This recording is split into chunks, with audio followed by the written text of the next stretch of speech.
Notre Père éternel, toi qui as tout créé, Dieu tout-puissant, c'est par ton Saint-Esprit que Jésus fut conçu, Christ notre Sauveur. Oui, je crois en Dieu notre Père, oui, je crois en Christ son Fils, oui, je crois en ton Saint-Esprit, ô Trinité divine. Oui, je crois à la résurrection, que nous vivrons à jamais, car oui, je crois dans le nom de Jésus.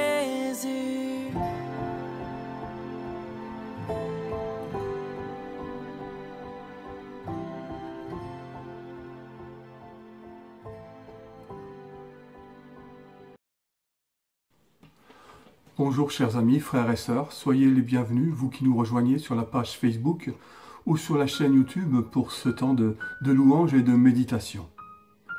J'introduirai ces instants par quelques mots empruntés du psalmiste David que l'on retrouve au psaume 34 au versets 2 et 3.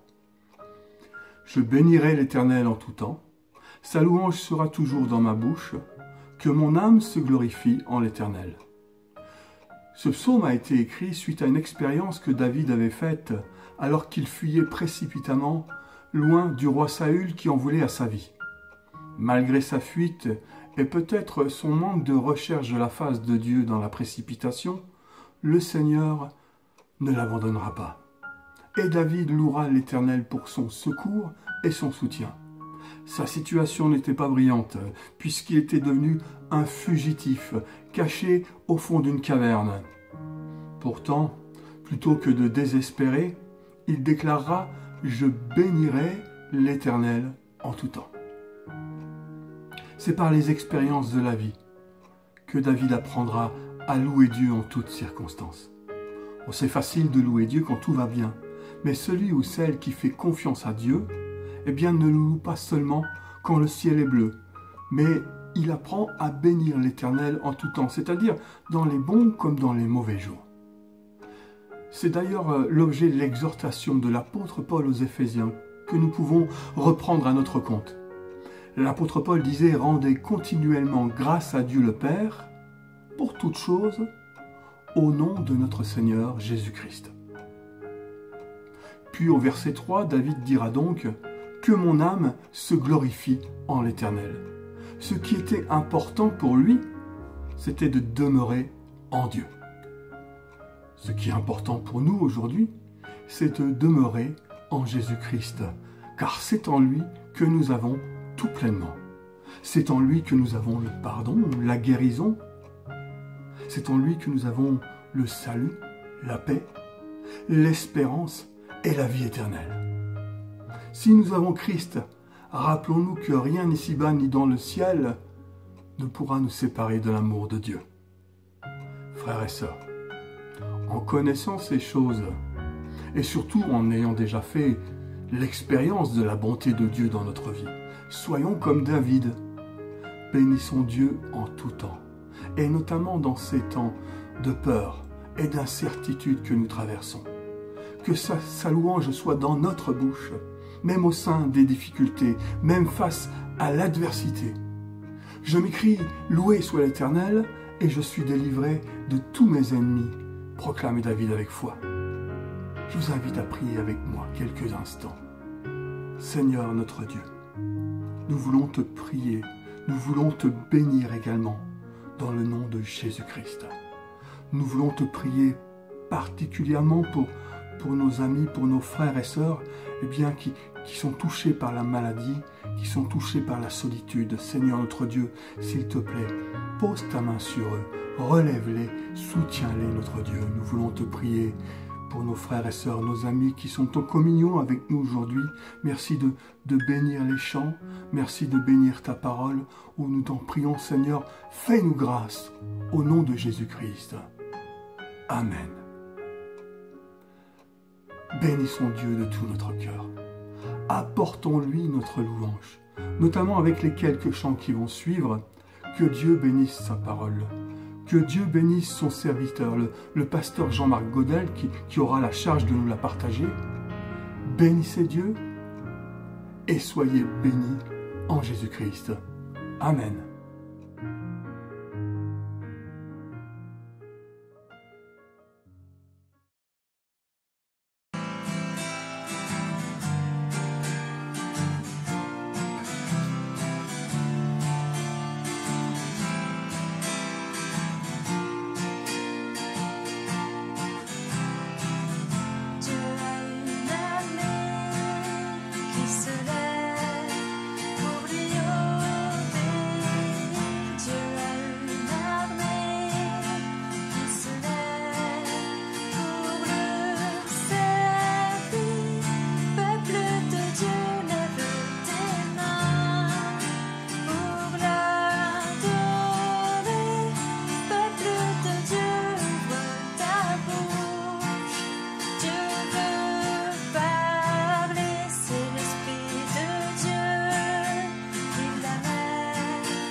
chemin, j'abandonne le mien. Ton esprit me guide et m'enseigne à dépendre de toi. J'ai tant besoin de toi. Il n'y a que toi seul, oh mon Jésus, qui est connu mes craintes et mes frayeurs. Il n'y a que toi seul, oh mon Jésus, qui d'un regard vient apaiser mon cœur. Je chéris en moi ta parole, elle me parle de toi, elle fortifie ma foi. J'apprends à prier tes prières. Lorsque tu as parlé, je ne peux plus douter. Il n'y a que toi seul, oh mon Jésus, qui est connu mes craintes et mes frayeurs.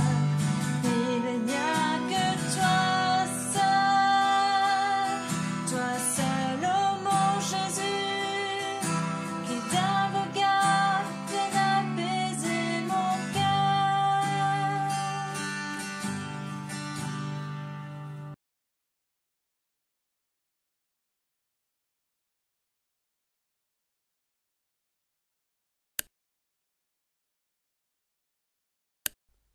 Bonjour les enfants, bienvenue pour cette petite vidéo. Aujourd'hui, je vais vous parler d'un personnage biblique, mais je vais vous le laisser deviner. Est-ce que tu t'es déjà posé la question? Mais comment c'était d'être un enfant à l'époque de la Bible? Et que faisaient-ils ces enfants? As-tu parfois l'impression que la Bible c'est pour les grandes personnes et que toi tu es trop petit? Et tu as du mal d'imaginer ce que tu pourrais faire, toi. Eh bien, je vais te laisser découvrir des histoires. Aujourd'hui, ce sera la première vidéo. Et tu verras que toi aussi, tu peux faire quelque chose et devenir un héros de la foi, même dans les petites choses.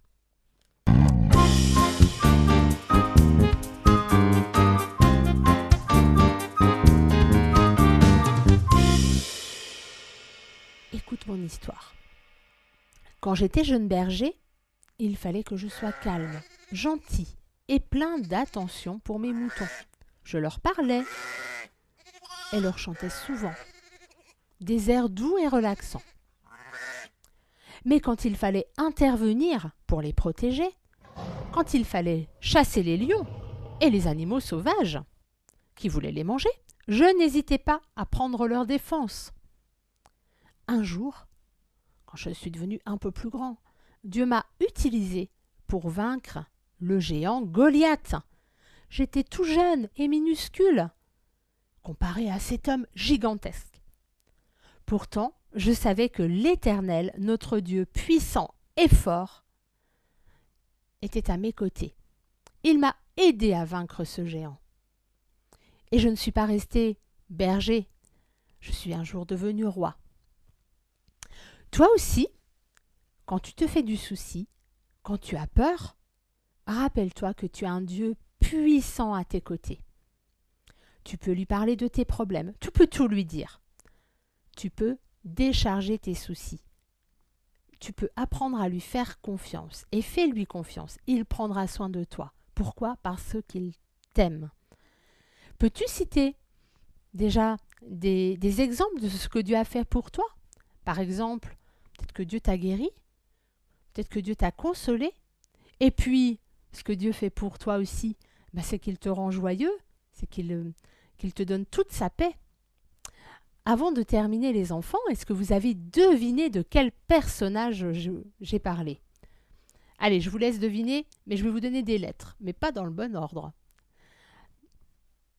Il y a un V, il y a un D, ah non d'ailleurs, il y en a deux. Il y a un I et un A. Allez, je vous laisse remettre dans l'ordre. Oui, bien, Il s'agit de David. Bravo, vous avez trouvé.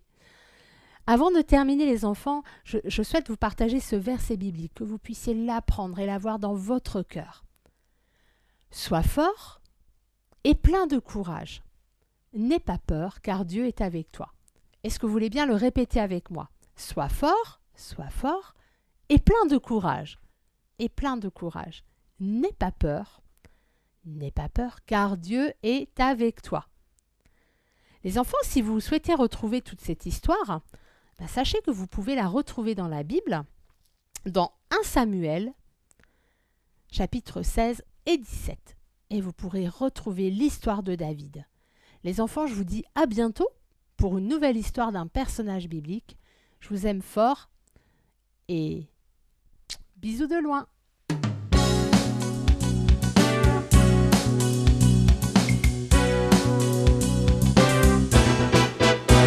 Et viens avec moi, louer le roi. Viens avec moi, fais le bon choix. Il est ton sauveur, il est ton Seigneur. Chantons-le ensemble d'un même cœur. Yeah! Viens avec moi, louer le roi. Viens avec moi, fais le bon choix. Il est ton sauveur, il est ton Seigneur. Chantons-le ensemble d'un même cœur. N'attends pas demain, frappe dans tes mains. Pousse un cri de joie pour le roi des rois. Tape avec tes pieds, pourquoi pas danser?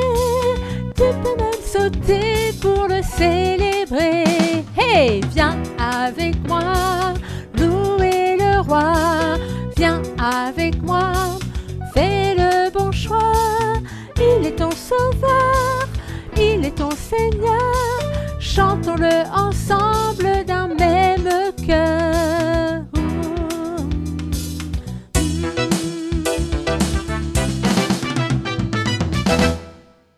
Bye bye les enfants. Bisous de loin.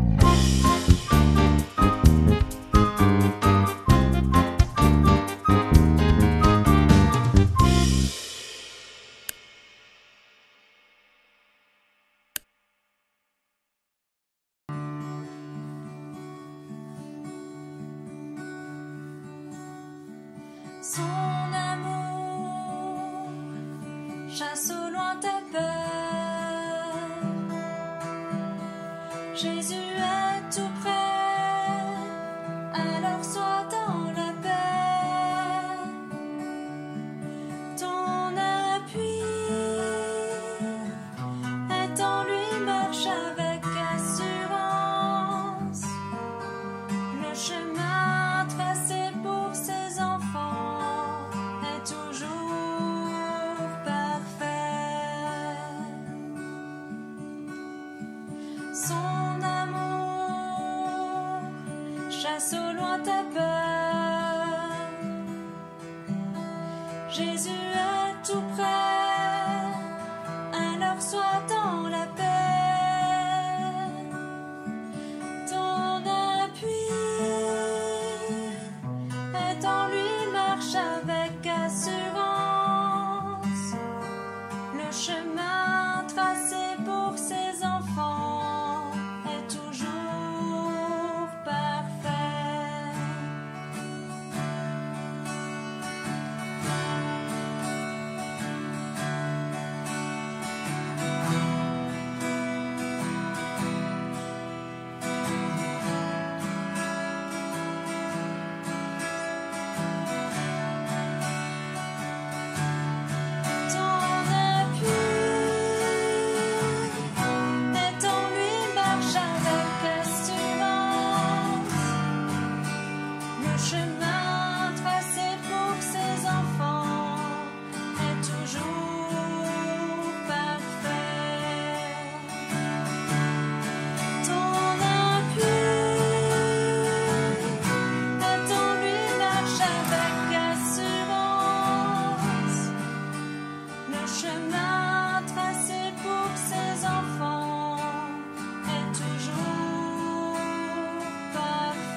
Bonjour, chers frères et sœurs, heureux de nous retrouver encore dans la présence du Seigneur et d'une manière plus particulière autour de sa parole. Nous allons ensemble, comme je l'avais évoqué la fois dernière lors de notre dernier culte, nous allons, après avoir parlé ensemble de ce cœur, le cœur de David, un cœur particulier, un cœur dans lequel le Seigneur a pu œuvrer, un cœur qui déjà au préalable était un cœur bien disposé, qui va faire que ce jeune David, ce jeune berger, soit choisi par Dieu afin de devenir le berger d'Israël, le gardien d'Israël, le roi d'Israël, bien que cet homme puisse être appelé aussi d'une manière extraordinaire un homme selon le cœur de Dieu. Après avoir considéré tous ces aspects, j'avais dit que nous allions aussi partager quelques instants autour d'un des textes que nous connaissons, un texte particulier, un texte qui est comme un baume, peut-être dans ce temps si particulier que nous traversons, pour quelqu'un, pour quelques-uns, sera-t-il encore un texte, un partage qui va faire du bien, je le crois, pour chacune, chacun, mais peut-être pour quelques-uns en particulier dans ces temps troublés. Nous allons donc parcourir le psaume 23. Évoquer quelques pensées que nous connaissons, que nous avons déjà reçues dans notre cœur et qui nous ont fait du bien. Mais laissons encore le Saint-Esprit rappeler à notre cœur les différentes pensées qu'exprime le psaume 23 et particulièrement de qui est-ce que nous sommes les brebis, de quel troupeau faisons-nous partie, qui est ce gardien extraordinaire berger du troupeau, c'est-à-dire l'Éternel lui-même. Avant de partager ces pensées, nous allons demander au Seigneur sa grâce sur ces moments. Notre Père, quel privilège encore, ce matin de pouvoir nous approcher de toi dans le nom glorieux de Jésus, le nom qui est au-dessus de tout autre nom, seul nom donné aux hommes par lequel nous puissions être sauvés. Nous voulons considérer, Seigneur, ces moments, les chérir dans notre cœur, les apprécier à leur juste valeur. Et te demander encore que par ton esprit, tu nous conduises au centre de ta volonté, que cette parole puisse être un baume pour nos cœurs, qu'elle puisse être une parole d'encouragement, une parole de réconfort, une parole de vie, une parole qui va faire naître des convictions dans notre cœur, nous révélant ainsi qui tu es, notre berger. Merci parce que tu prends soin de chacune et de chacun, des brebis qui sont en bonne santé comme de celles qui sont affaiblies ou malades. Et peut-être même tu leur dispenses des soins particuliers. Nous te prions donc pour celles et ceux qui sont encore atteints dans leur corps, afin que tu les visites, que tu les rétablisses. Comme ce tendre berger qui prend sa brebis sur ses épaules, qui lui dispense des soins, jusqu'à ce qu'elle puisse de nouveau gambader avec le reste du troupeau dans tes verts pâturages. Merci de bénir encore toutes les personnes qui travaillent sans relâche, le corps médical, le personnel soignant. Seigneur, que ta bénédiction soit sur chacune et chacun. Fais-nous grâce, fais grâce à cette nation, fais grâce à ce monde, et que, à travers ces événements encore, les cœurs puissent s'ouvrir et reconsidérer, chacun pour sa part, sa propre voie devant toi, afin que nous puissions nous tourner vers toi et obtenir de toi encore le secours. Merci notre Père, dans le nom de Jésus. Amen. Voilà, frères et sœurs, donc, sans plus tarder, nous faisons la lecture ensemble du psaume 23, un cantique, donc, cantique de David. L'Éternel est mon berger, je ne manquerai de rien. Il me fait reposer dans de verts pâturages, il me dirige près des eaux paisibles. Il restaure mon âme, il me conduit dans les sentiers de la justice à cause de son nom. Quand je marche dans la vallée de l'ombre de la mort, je ne crains aucun mal, car tu es avec moi. Ta houlette et ton bâton me rassurent. Tu dresses devant moi une table en face de mes adversaires, tu oins d'huile ma tête et ma coupe déborde. Oui, le bonheur et la grâce m'accompagneront tous les jours de ma vie, et j'habiterai dans la maison de l'Éternel jusqu'à la fin de mes jours. Amen. Le psaume 23, écrit par David, roi d'Israël. Mais avant qu'il ne soit devenu roi, comme nous l'avons déjà évoqué la semaine passée, il était berger. Et dans le psaume 23, David lui-même va appeler le Seigneur, l'Éternel, son berger. Il se place ici au rang d'une brebis. Il se considère lui-même comme une brebis. Mais quelle grâce! Et cette grâce, nous devons la mesurer chacun pour notre part, nous qui avons fait la paix avec Dieu au travers de l'œuvre de Jésus sur la croix, nous qui, comme le dit la parole de Dieu, avons été réconciliés avec Dieu. Nous ne sommes plus des brebis errantes comme l'évoque le prophète Ésaïe, chacun suivant sa propre voie.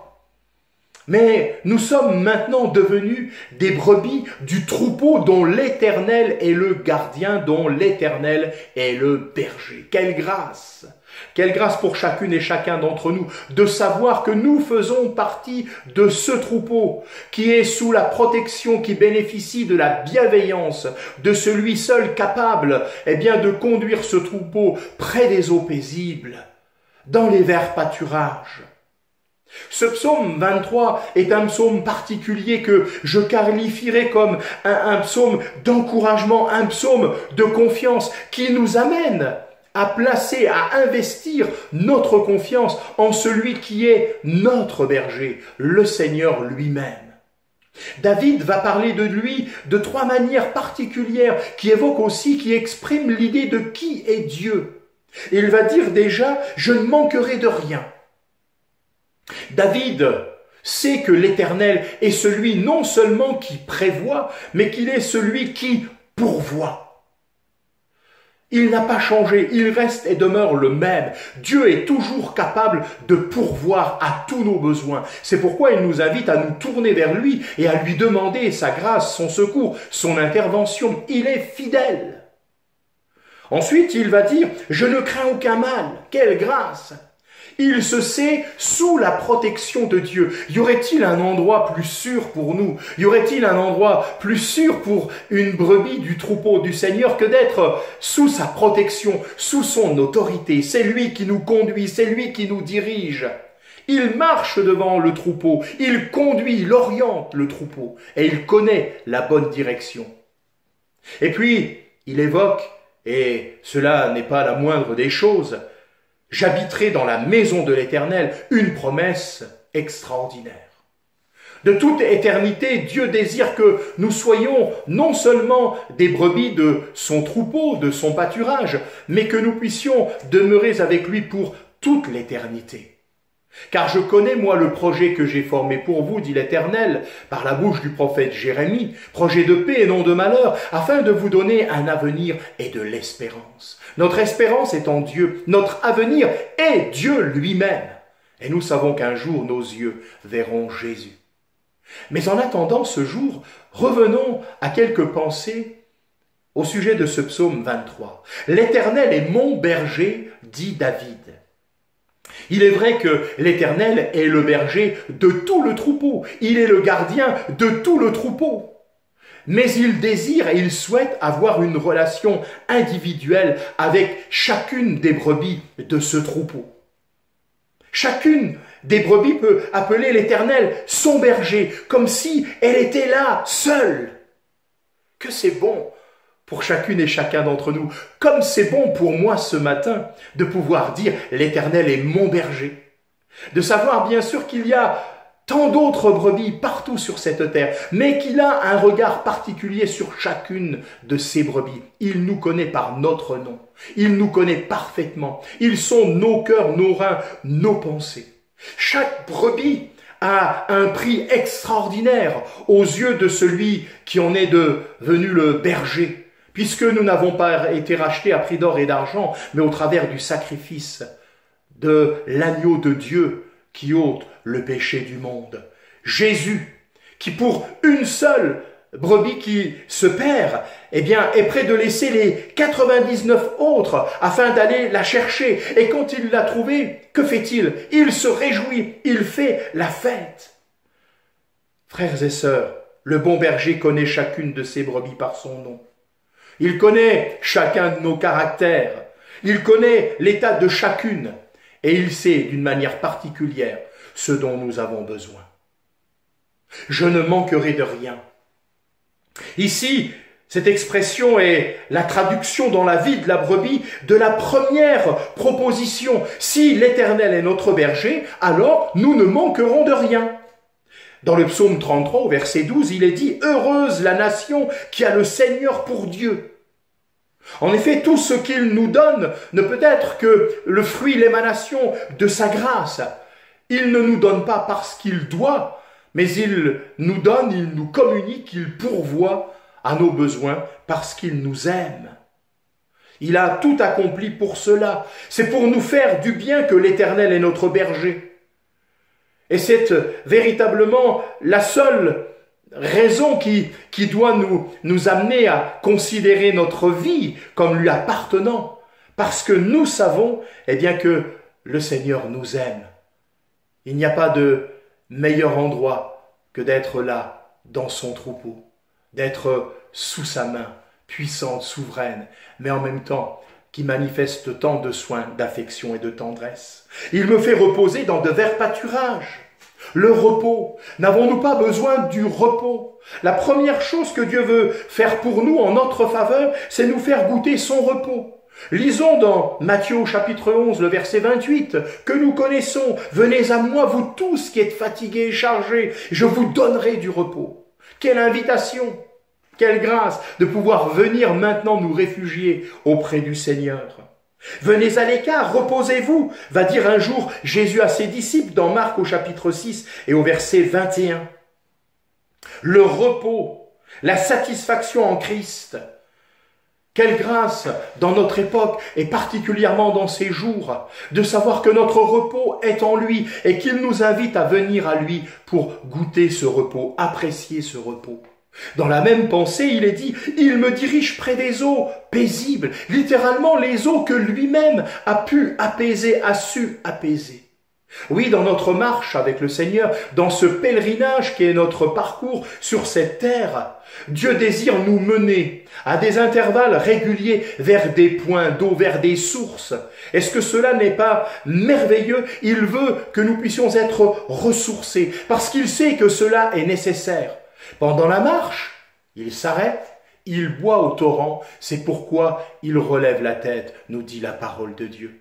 Frères et sœurs, peut-être ce matin est un temps où Dieu te dit « Viens te ressourcer, viens boire, viens te désaltérer. Moi, je connais les eaux paisibles. » Et nous en avons tellement besoin. Peut-être ce matin, as-tu besoin d'une manière particulière que Dieu apaise ton cœur face aux troubles, face aux inquiétudes. Alors saisis sa grâce, approche-toi de lui, viens à lui, goûte son repos, goûte et apprécie aussi ce temps où tu vas pouvoir désaltérer ton âme auprès de la source intarissable qui se trouve en lui. D'ailleurs, il poursuit David en disant « Il restaure mon âme ». Une âme restaurée, c'est une âme qui est reconstruite. Parce que nous le voulions ou non, dans nos circonstances de vie, dans ce qui est notre quotidien, dans ce qui est le fait de nos journées, nous vivons aussi des moments difficiles. Parfois, nous traversons des périodes douloureuses. Parfois, nous sommes, permettez-moi de le dire ainsi, écorchés, abîmés. L'objectif du Seigneur en tant que berger, ce n'est pas simplement de pourvoir à nos besoins extérieurs, mais c'est de prendre également soin de nous dans le domaine intérieur de notre être. Peut-être un cœur brisé, un esprit abattu, des pensées qui aujourd'hui troublées sont nourries par le doute, par l'angoisse. Combien nous avons besoin que notre âme, notre être intérieur soit restauré, soit rétabli, soit reconstruite. Telle est la volonté du Seigneur envers chacune et chacun d'entre nous. Il me conduit dans les sentiers de la justice à cause de son nom. Voilà encore un effet de la conduite de l'Éternel pour les âmes qui vont le suivre. Elles seront menées sur les sentiers de la justice. Ah, lorsque nous suivons le Seigneur, nous ne devons pas penser que nous allons marcher sur le sentier du plaisir, de la richesse, de la réussite, de la satisfaction immédiate. Je le sais, nous sommes dans cette époque où, eh bien, aujourd'hui, on attend les choses avec très peu de patience. C'est presque de l'instantané. Tout doit être instantané. Et ce qui ne s'accomplit pas dans notre temps devient source parfois de mécontentement, parfois même de murmures. C'est une marque dominante. Mais ici, le chemin que nous fait emprunter le Seigneur, la voie que Dieu veut nous faire suivre, c'est celle de la justice. Parce que c'est celle qui colle le mieux à la définition de « à cause de son nom, il me conduit dans les sentiers de la justice ». À cause de son nom, oui, non pas les voies larges, non pas les choses qui sont là, faciles devant nous, mais la justice dans laquelle l'Éternel veut que nous marchions. Eh bien, elle se présente à nous comme un sentier, un chemin étroit, qui exige de la vigilance, de l'attention, de la concentration, mais le seul chemin qui nous permet d'aboutir à l'objectif de Dieu. Il nous est dit dans Proverbe 4, au verset 18 et 19, « Le sentier des justes est comme la lumière resplendissante dont l'éclat va croissant jusqu'au plein jour. La voie des méchants est comme l'obscurité. Ils ne savent pas ce qui les fait trébucher. » Même si je marche dans la vallée de l'ombre de la mort, un autre bénéfice dont jouit celui qui a l'Éternel pour berger est la sécurité qu'il expérimente dans les moments où, au cours de son pèlerinage, il doit passer par des lieux, des endroits où peut-être livré à lui-même, il pourrait être saisi par l'épouvante. Si la mort, cet instant où nous sommes arrachés à ce monde dans lequel nous avons vécu, seul monde connu jusqu'alors, est le premier moment qui nous vient à l'esprit, il y a bien d'autres circonstances dans notre vie, bien d'autres passages obscurs, effrayants pour notre âme, avec des angoisses profondes. Le passage où la lumière qui jusqu'à là éclairait notre marche, eh bien, devient insuffisante, voire même vient à manquer, privée de lumière. Nous allons apprendre une chose, envers et malgré tout, le Seigneur ne nous a pas abandonnés. Jamais il ne nous abandonnera. Jamais il ne fera défaut. Jamais il ne s'éloignera de nous. Même si nous ne le voyons pas ou plus, il est là près de nous. Si ce n'est peut-être même plus encore que dans le passé. L'Éternel sait adapter toutes choses, faire concourir toutes choses pour le bien de ceux qu'il aime. Alors cela va réjouir notre cœur. La ressource habituelle de la lumière, celle qui est là, à notre disposition, eh bien, le Seigneur veut nous la communiquer d'une manière particulière, à travers sa houlette et son bâton. Deux éléments qui pourraient nous surprendre. La houlette, le bâton sont dans la main du berger. Ce sont des outils rassurants quand nous sommes là au plus profond de la nuit. D'ailleurs, remarquons l'ordre. La houlette et le bâton. La houlette ne sert pas à frapper, c'est un instrument qui permet de guider. La brebis peut ne plus voir le berger, mais par la houlette, eh bien, le berger va garder le contact avec elle et il va lui permettre de la mener sur ce chemin qui est obscur, d'où cette pensée de ces éléments qui nous servent finalement comme de substitution à la lumière qui nous permettrait de voir en plein jour. La houlette, ce n'est que lorsqu'elle ne suit pas les instructions de la houlette que le berger va être obligé alors de sortir le bâton, non pas pour assommer la brebis, mais pour la ramener sur le droit chemin, celui qu'elle aurait abandonné. La leçon de la houlette et du bâton, eh bien, c'est que quels que soient les moments d'obscurité que nous allons traverser, Dieu n'est jamais loin de nous. Et il va prendre soin de nous. Même dans la nuit la plus noire, il a les moyens pour nous faire sentir qu'il est là, nous faire savoir ce qu'il veut pour nous, nous montrer le chemin que nous devons suivre, nous indiquer la voie qu'il veut nous voir emprunter. Il ne nous abandonnera jamais dans le danger, dans l'obscurité. Il ne nous laissera jamais livrer à nous-mêmes. Quelle ressource pour nous! Quelle satisfaction et quelle paix! Ces choses doivent déposer au tréfonds de notre cœur. Ensuite, tu dresses devant moi une table. Oh, nous le savons, la table, eh bien, c'est un symbole de communion. Mais ici, ce qui est intéressant, c'est que cette table, elle est dressée face aux adversaires. Quelle sécurité parfaite Lorsque nous sommes des brebis du Seigneur, nous sommes sous la protection du berger. Bien sûr, les adversaires existent. Leurs intentions sont clairement malveillantes à notre égard. Mais face à eux, pour montrer la parfaite sécurité dans laquelle se trouvent ces brebis, le Seigneur ne fait rien de mieux que de dresser une table. Il nous invite à nous attendre à lui, à lui faire confiance. Tu oins d'huile ma tête. Nous avons évoqué la houlette et le bâton. Maintenant ici, l'onction d'huile sur la tête des brebis. Pourquoi donc? Mais parce que cela leur procure du bien-être.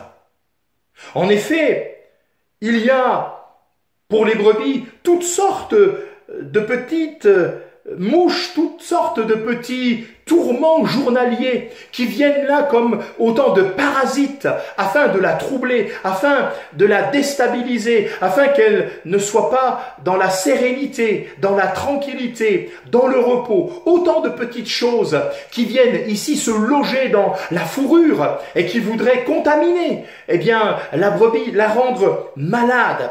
Alors pour protéger ces brebis, empêcher ces agresseurs de pondre leurs œufs dans leurs naseaux, le berger va préparer une composition à base d'huile dont il va enduire ces brebis et ensuite tout le corps et particulièrement la tête. Cela va permettre que ces brebis soient délivrées de ces assaillants. Et les brebis alors retrouvent le repos. Elles peuvent de nouveau s'adonner en paix à leurs occupations. Ah, quelle huile extraordinaire que l'huile du Saint-Esprit, dont le Seigneur veut nous oindre.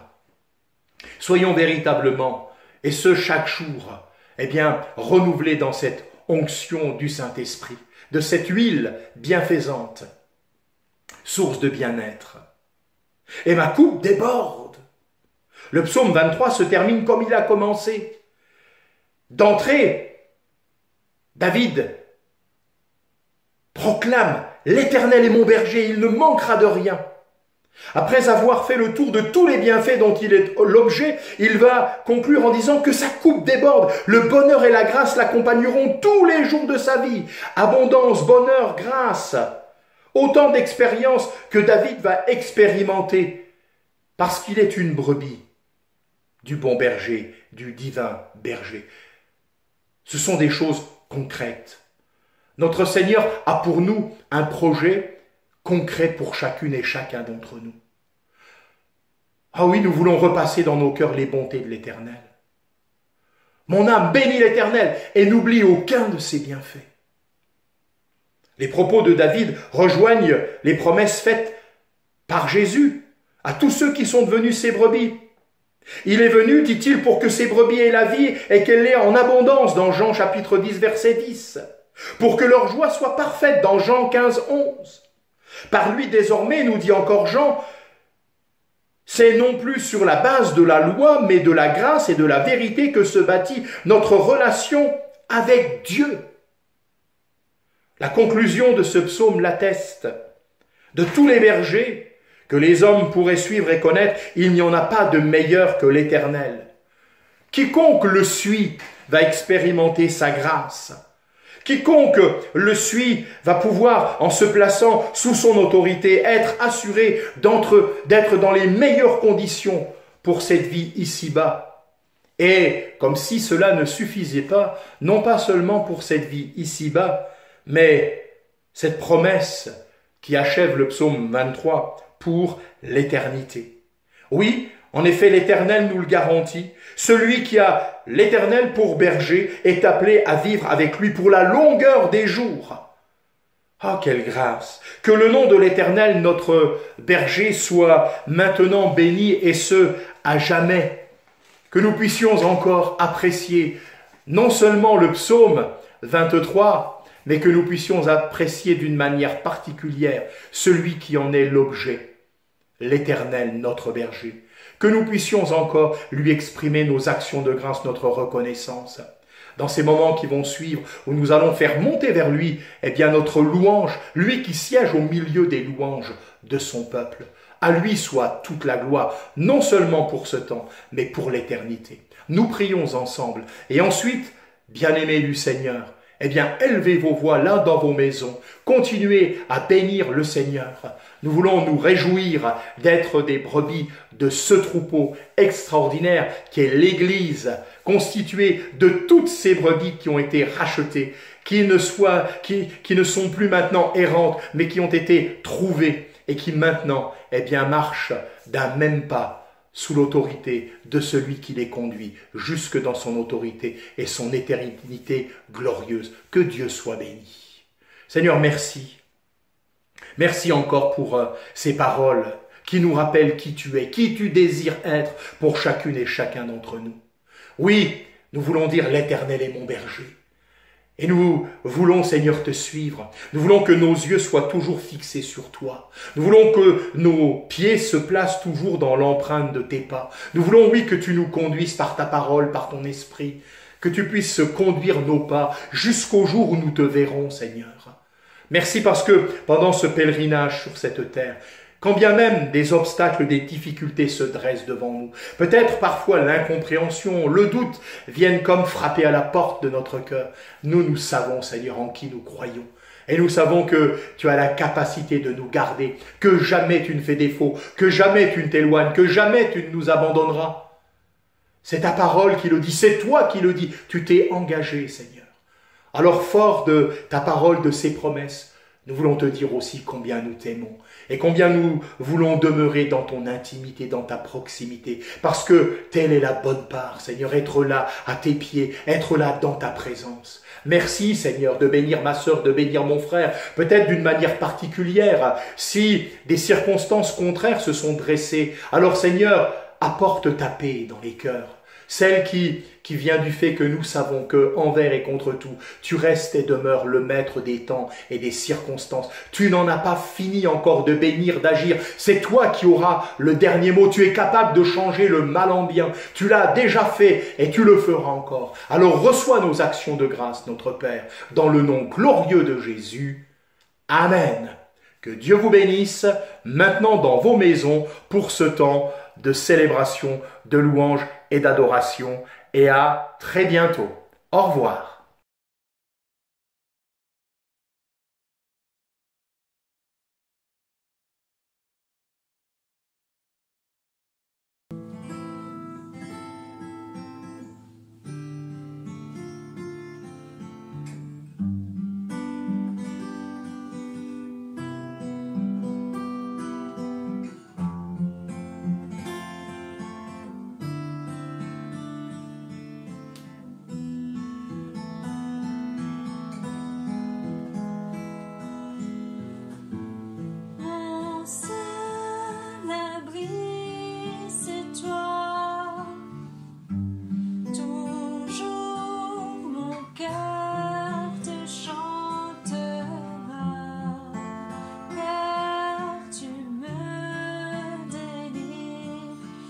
Chaque fois que j'ai peur, je m'appuie sur toi.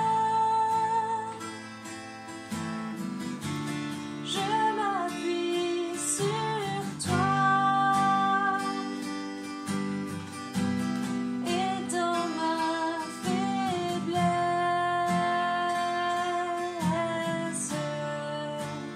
le Seigneur me rend fort.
J'ai décidé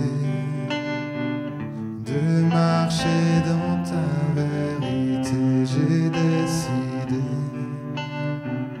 de vivre dans ta sainteté. J'ai décidé de te soumettre mes pensées. J'ai décidé de faire ta volonté. Jésus-Christ, je te suivrai jour après jour. Tu seras mon bouclier et mon secours. Si je tombe, ta main me soutiendra. Et je sais que tu seras toujours là.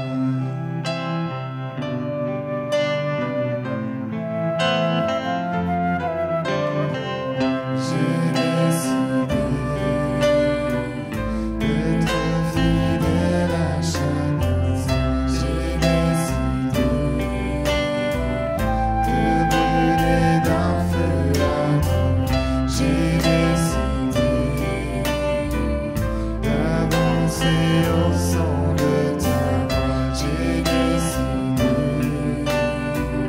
de tout faire comme toi. Jésus-Christ, je te suivrai jour après jour. Tu seras mon bouclier et mon secours. Si je tombe, ta main me soutiendra. Je sais que tu seras toujours là. Et je sais que tu seras toujours là près de moi. Et je sais que tu sauras me guider à chaque pas. Et je sais que tu seras toujours là près de moi. Et je sais que tu sauras me guider à chaque pas. Jésus-Christ, je te suivrai jour après jour. Tu seras mon bouclier et mon secours. Si je tombe, ta main me soutiendra. Et je sais que tu seras toujours là.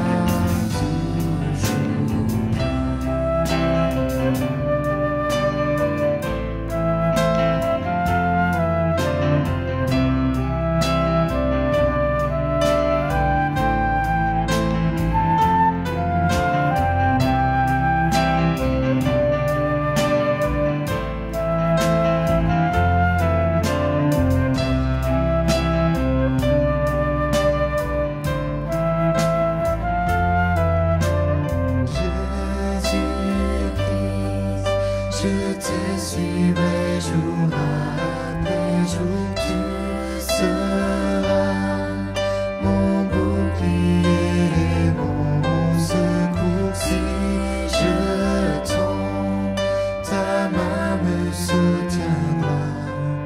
Et je sais que tu seras